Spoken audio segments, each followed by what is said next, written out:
Dostlar salam aleyküm, her vaxtınız xeyir olsun.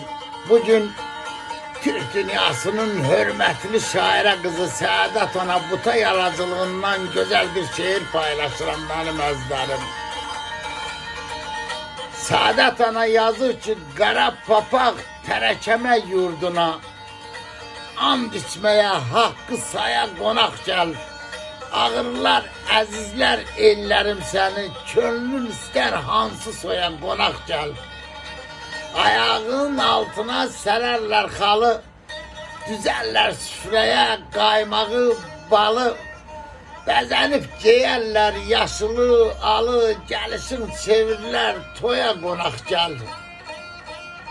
Bu dağların çobanı da xan olar, əyri baxsan torpağında qan olar, sözün meydanında saz sultan olar, göy tanrıdan Türk'e paya qonak gəl.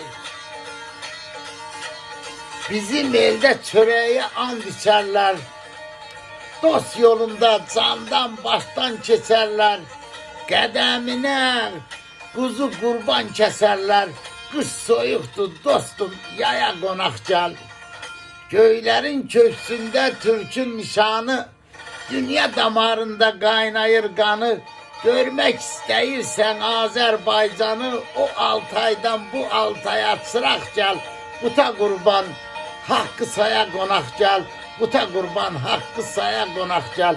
Eşk olsun Türk dünyamıza, eşk olsun Azerbaycan'ımıza, eşk olsun Borsalımıza, eşk olsun Təbrizimize. Sağ olun dostlar.